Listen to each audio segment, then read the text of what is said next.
Hi viewers, welcome to our channel. Jani master wife కూడా arrest అయ్యే అవకాశం ఉంది అని అంటున్నారు. మరి ఇదే అంశం మీద డిస్కస్ చేయడానికి ప్రజెంట్ మనతో పాటు జర్నలిస్ట్ చరణ్ పర్మి గారు ఉన్నారు. వారితో ఒకసారి మాట్లాడదాం. హాయ్ అన్న. హాయ్. సో జానీ మాస్టర్ గారు అరెస్ట్ అయ్యారు. రిమాండ్ కూడా 14 రోజుల పాటు తరలించడం మనం చూసాము. అయితే ఇప్పుడు జానీ మాస్టర్ గారు వైఫ్ కూడా అరెస్ట్ కాబోతుందంటూ మార్నింగ్ నుంచి ఒక న్యూస్ అయితే వైరల్ అవుతుంది. మరి నిజంగా అరెస్ట్ అవుతుందా? ఏ కేసుకు సంబంధించి ఆమె అరెస్ట్ అయ్యే అవకాశాలు ఉన్నాయి? మరి అదే విధంగా ఈ కేసులో ఇంకో ఇద్దరు నిందితులు కూడా ఉన్నారు. వాళ్ళ మీద కేసులు కూడా నమోదయ్యే అవకాశం ఉంది అని అంటున్నారు. మరి ఎవరు ఇద్దరు? ఈ కేసులో ఇప్పటిదాకా అరెస్ట్ అయింది జానీ మాస్టర్ ఒక్కడే. మామూలుగా అయితే ఆయన మీద మాత్రమే కేసు ఉంది. అయితే జానీ మాస్టర్ గారు లైంగికంగా వేధించాడు, లైంగికంగా ఉపయోగించుకున్నాడు అని చెప్పేసి ఆవిడ కేసు పెట్టింది.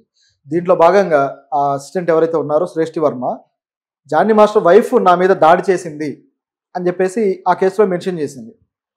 దాడి చేయడంతో పాటు మతం మారి నా భర్తను పెళ్లి చేసుకోవాలి అంటూ ఆవిడ ఒక విధమైన బెదిరింపులకు పాల్పడింది అని చెప్పేసి అది కూడా నమోదు చేసింది.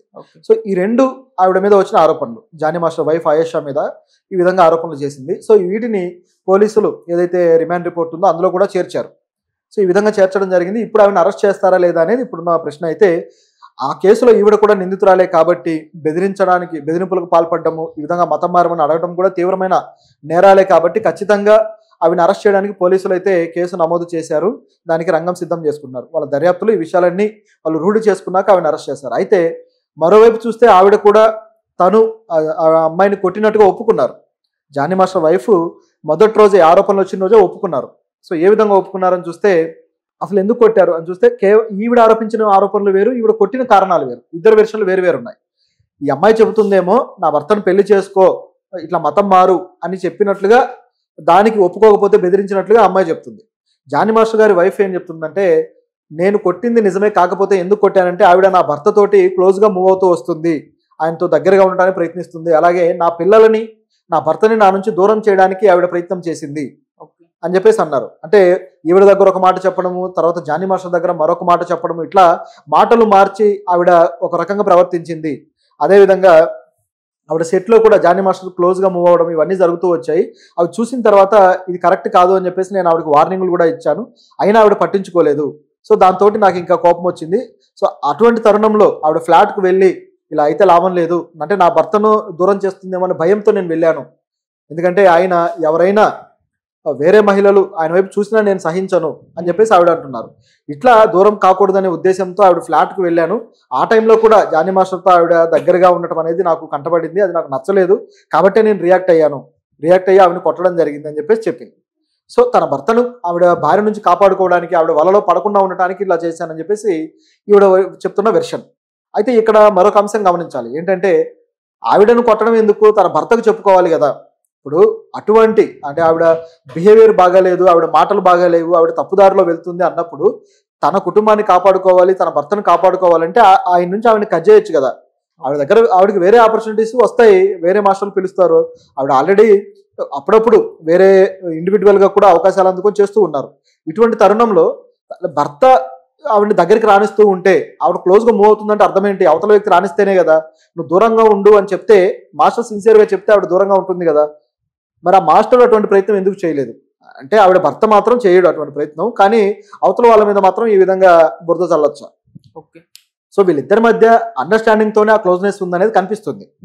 మాస్టర్ ఆవిడకి ఆ స్పేస్ ఇచ్చాడు. ఇప్పుడు వాళ్ళిద్దరు ఇంటర్వ్యూలు చూస్తే తెలుస్తుంది కదా, ఆ చిలిపి మాటలు అవన్నీ కూడా. కాబట్టి ఇది చూస్తే అర్థమవుతుంది. ఇప్పుడు జానీ మాస్టర్ అసిస్టెంట్గా ఆవిడ ఆ ఇంటర్వ్యూలో కూడా, నాతోటి సినిమా హీరోయిన్గా చేస్తావా, లేకపోతే రామ్ చరణ్ సినిమాకి కొరియోగ్రాఫర్గా అవకాశం వస్తే అది చేస్తావా అని క్వశ్చన్లు చేస్తే ఆవిడ చెప్పిన ఆన్సర్లు కావచ్చు, ఈ క్విట్నెస్ కావచ్చు, తెలుస్తుంది వాళ్ళ మధ్య ఎటువంటి బంధం ఉందో. మరి భర్తకు ఎందుకు బెదిరించలేదు, భర్తను ఎందుకు కంట్రోల్లో పెట్టుకోలేదు, ఎందుకు చెప్పలేదు? సో ఇటువంటి దారిలో వెళ్ళాలి కానీ ఆవిడ ఎందుకు ఇట్లా వెళ్ళింది అనేది ఇక్కడ ఉన్న క్వశ్చన్. సో ఇక్కడ ఇద్దరి అనుబంధంలో భర్త వైపు వెర్షన్ ఈవిడ దాచిపెడుతుంది, ఆయన భార్య భర్తను సేవ్ చేసుకోవడానికి దాచిపెడుతుంది అనేది క్లియర్. సో మరోవైపు చూస్తే ఆ అమ్మాయిని కొట్టాను, ఇదంతా చేశాను అంటుంది. సో ఇదంతా ఓకే. ఇందులో ఏ విధంగా కొట్టినా సరే అది కేసే. కొట్టడము, మ్యాన్ హ్యాండ్లింగ్ అనేది కేసే. కాబట్టి ఖచ్చితంగా అది కేసుగా పోలీసులు కన్సిడర్ చేస్తారు. ఆ తర్వాత దర్యాప్తులు అనేవి జరుగుతాయి. ఈ లోపైతే ఆ ఉన్న ఆధారాలతో, ఆవిడ ఏ కేసు అయితే పెట్టిందో అందులో ఉన్న ఆధారాలతోటి పోలీసులు కేసు బుక్ చేయడం జరుగుతుంది. ఇప్పుడు ఈమెను అరెస్ట్ చేయడానికి రంగం సిద్ధం చేశారు. ఓకే. అయితే దీంట్లో ఈ బెదిరింపులకు పాల్పడింది కాబట్టి దీంట్లో మళ్ళీ ముందస్తు బెయిల్కి అప్లై చేసుకుని ఆవిడ బయట ఉండి పోరాడే ఛాన్స్ కూడా ఉంది. ఇటువంటి బెదిరింపులే రాజ్ తరుణ్ కేసులో వచ్చినప్పుడు మాల్వి మల్హోత్రాని మాత్రం ఆ కేసులో పోలీసులు బుక్ చేయలేదు. పోలీసుల స్టాండ్ కూడా కొన్నిసార్లు డిఫరెంట్గా ఉంటుంది. అదే నార్సింగ్ పోలీసులు ఈ కేసు ఎవరైతే తీసుకున్నారో అదే పోలీసులు మాల్వి మల్హోత్రా కేసులో రాజ్ తరుణ్ కేసులో ఏం చేశారు, రాజ్ తరుణ్ నాకు కావాలి అని చెప్పేసి ఈవిడ కేసు పెట్టింది, మాల్వి మల్హోత్రా బెదిరించింది అని కూడా కేసు పెట్టింది లావణ్య. కానీ మాల్వి మల్హోత్రా మీద కేసు నమోదు చేయలేదు, ఆమెను అరెస్ట్ చేయలేదు, దర్యాప్తు కూడా చేయలేదు. కేవలం రాజ్ తరుణ్ మీద మాత్రమే కేసు నమోదు చేశారు. రాజ్ తరుణ్ ముందస్తు బెయిల్ పెట్టుకుని ఆయన బయటనే ఉన్నాడు. ఆ బెయిల్ పిటిషన్ పూర్తవుతున్నప్పుడు మళ్ళీ అప్లై చేసుకున్నాడు కూడా. అదే ప్రాసెస్ ఇక్కడ జరిగే అవకాశం ఉంది.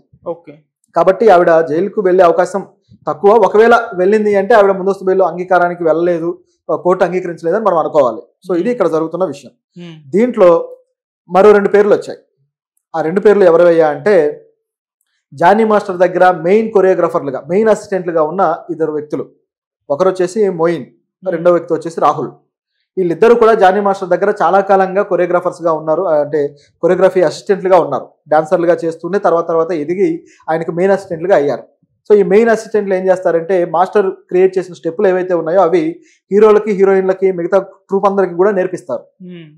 ఎక్కువ సార్లు వాళ్ళకి చేసి చూపించాల్సి ఉంటుంది. ఆ బాధ్యత వాళ్ళే తీసుకుంటారు.